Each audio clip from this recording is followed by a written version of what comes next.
What up, Fight World? It's your boy Ego, and I'm back with some more boxing.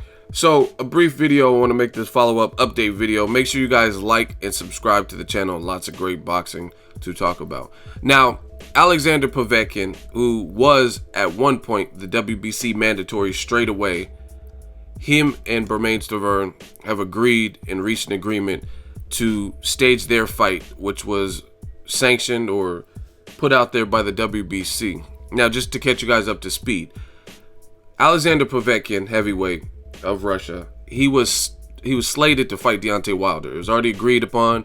A Russian promoter, WOB, won the purse bid, and the fight was staged over in Russia. Deontay Wilder was going to go travel over there and fight him. They did VADA testing, which is something that WBC has been doing with their title fights. And Povetkin, he had clean tests, and then all of a sudden, out of nowhere, he had a dirty test. Then the substance that was found was something that's on the ban list as of January of this year called meldonium. And with that meldonium failed test, they were kind of in limbo, like, oh, this fight drug was banned.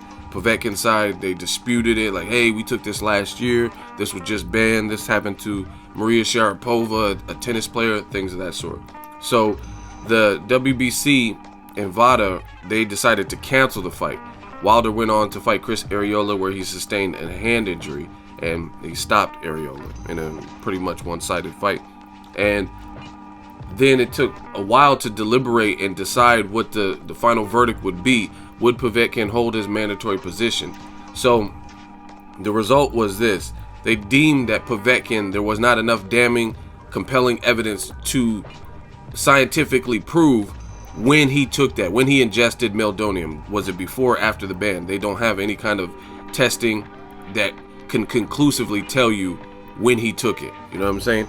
And since it was kind of that loophole gray area where the meldonium was just recently banned this year in January, they gave him a pass, gave him the benefit of the doubt, since they could not prove or disprove when he took it. There's nothing that they can break it down to that. So they said, you know what, we'll let you fight again without suspending you. So he, you know what I mean, he got off the hook, or either that or he was clean all along. But I mean, I don't know. Either way, I still don't know why he took it to begin with, even if it was recently banned or not. What kind of medical conditions does he have for taking that? That's one of my concerns that's never been addressed by the Povetkin side. However, when they reinstated him and said, hey, you're clear to fight, they said they put a clause up, and they said you have to go through Bermane Stiverne, and the winner of that is now the mandatory for Deontay Wilder. So that's what it is. I think it went to a purse bid, and the two sides have agreed to fight each other. The date and the venue has not been announced. When it's going to take place? Will it take place in Russia, in the States? I don't know that information yet, but stay tuned to the channel. I will keep you guys posted. For me, I think it's a good fight, and this actually works out perfectly because the Povetkin usually does good against smaller people. Stiverne's pretty slick in there. I met the dude. He's big. He's a lot bigger than I thought he was. You know what I'm saying? The dude, his knuckle, he's a big dude. I'm a pretty big dude, but he was diesel. He's big. Pause.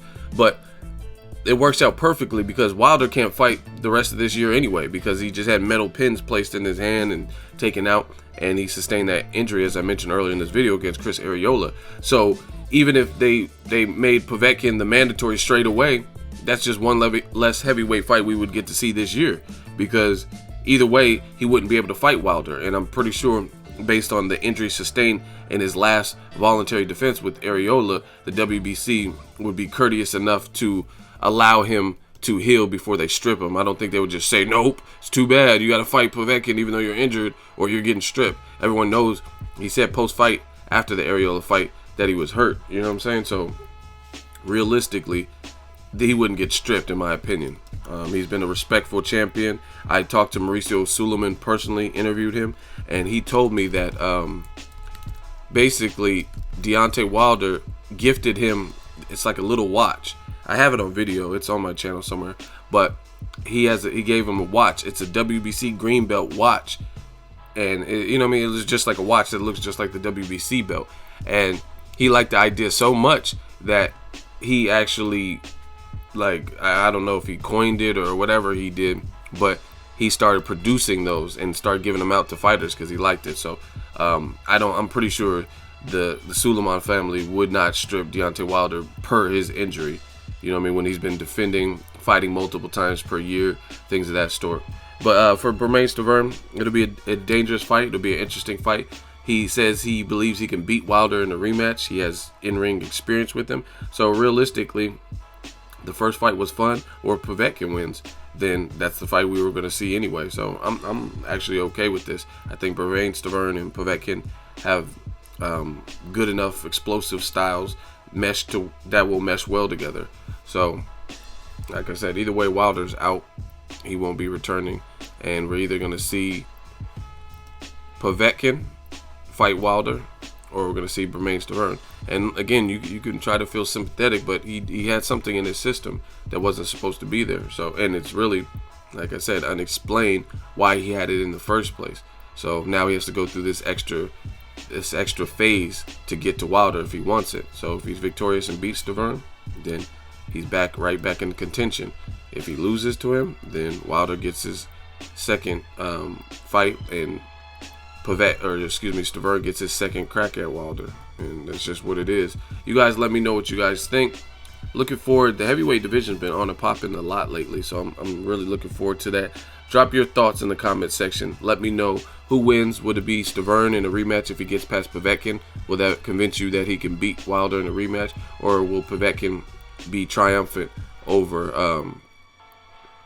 Bermane Stiverne? There's the Coon Master right there, who is the manager for Stiverne. Don King. Check out my video talking about T.I.'s response, and I give my thoughts on Don King's recent N-word comment. Let me know what you guys think. Drop it in the comment section. Make sure you like my video as always. Hate, comment, and subscribe. Till next video, it's Ego signing off.